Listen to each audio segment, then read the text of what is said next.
Retired U.S. Army Lieutenant General Ben Hodges joins me right now. Hello and welcome to Spotlight Ukraine. Volodymyr, thank you. Thank you too. So, whose drones have attacked Russian airfields deep within the country?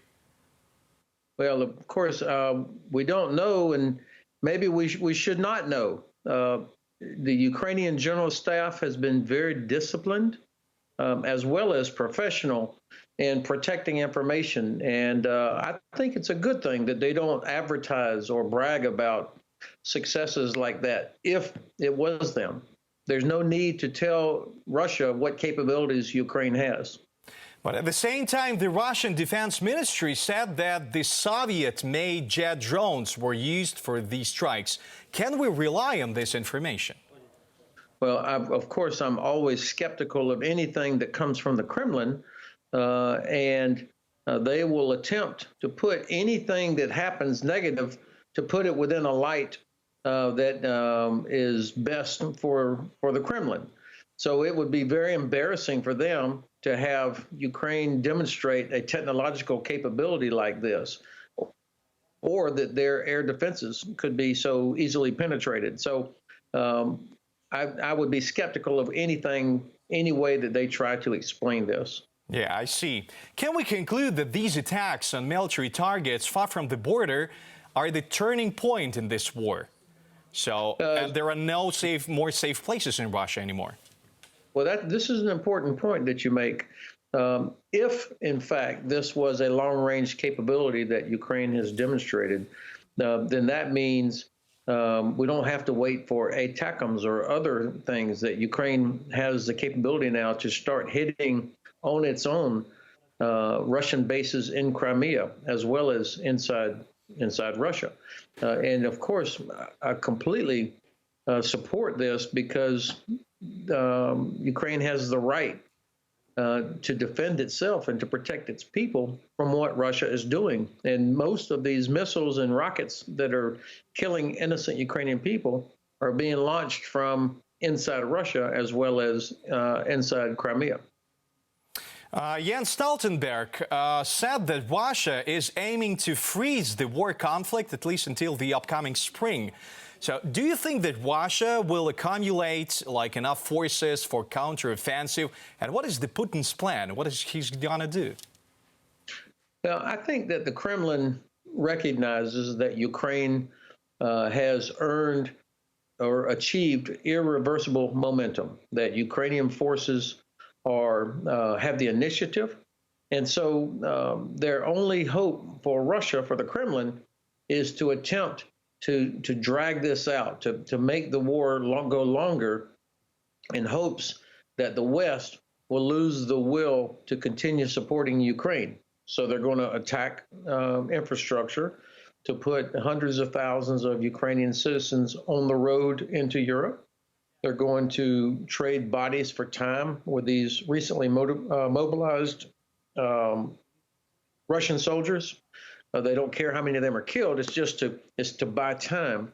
And so key for all of us is to stick together, to keep in mind why this is important, not just for Ukraine, but for so much larger, and to help accelerate Ukraine's victory over Russia, not let the Russians drag it out or prolong it. By the way, talking about the victory, will this winter decide who's going to win this war? I think it's, again, this is a great question. I think it's which side uses the winter most effectively. My sense is that the Ukrainian General Staff, which has been so effective and so professional, will take advantage of the better trained, more highly motivated soldiers on the Ukrainian side and support from the West, and keep the pressure on Russian forces as much as they can within these circumstances. And of course, it will be extremely cold and miserable for Ukrainian soldiers operating in conditions like what we're seeing right here. It'll be much worse for Russian soldiers who are not properly trained, are not properly equipped, and do not have the good leadership. So I think Ukrainian General Staff will want to continue the pressure, continue to pound away on Russian logistics. The Russians will just hope that we will all lose the will to support. I think this is the last winter that Russia can use gas as a weapon. They've already tried that. And I think that next summer, this coming summer, 2023, that Ukraine will have liberated Crimea. Well, by the way, in one of the interviews, you've already said, I'll quote, if the West sticks together with Ukraine and keeps the sanctions on, it's quite possible that the Ukrainian army will push Russian forces back to 23rd February line till the end of this year. Are we out of the schedule or not? I think it's not likely that we're going to be at the 23 February line by the end of December. But what's more important is that the Ukrainian General Staff gets the conditions set so that early in the new year, they're able to start the liberation of the Crimean Peninsula. So I think that it will be tough to meet that original timeline that I had anticipated earlier as possible, but that'll be tough. But I think, of course, the Ukrainian General Staff is working in a very deliberate, methodical, professional way to get the conditions right so that no Ukrainian soldier is lost due to trying to rush something before it's ready. So I think that they've got it on the right timeline. The key is Crimea being liberated by the end of next summer, because Crimea, that's the prize. Do the civilians have to expect new attacks by Russian forces? Yeah, I think that the Russians are going to continue this as long as they have cruise missiles, because, again, they have no other real options. They probably are working on the possibility for some sort of a spring offensive, something like that, to try and change the battlefield dynamics. But I don't think that they will have the logistics in place or have made the corrections to their many problems in order to do that successfully. So in my view, the Ukrainian General Staff is going to keep up the pressure, and the West, so far, is going to continue to support. And that's why I feel confident that that Ukraine will be where it should be by the end of the summer. Isn't going to be an escalation the more we attack like Russian airfields, the more they respond? No, I think that the Russians actually don't have many more things that they can do. I mean, we have been deterring ourselves for months now, worrying about, oh my God, the Russians might do something, when in fact they're doing everything they possibly can right now, and they're not able to stop Ukrainian forces. So there is no huge Russian army on the other side of the Ural Mountains waiting to come in. I mean, half of the Black Sea Fleet is gone. The other half is hiding in Sevastopol. So yep. I mean, there's not other stuff that they can do, and I don't believe that they are seriously entertaining the idea of using a nuclear weapon. I think that is very unlikely.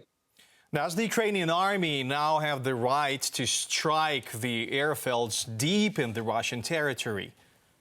They've always had the right to do that. They just haven't always had the capability.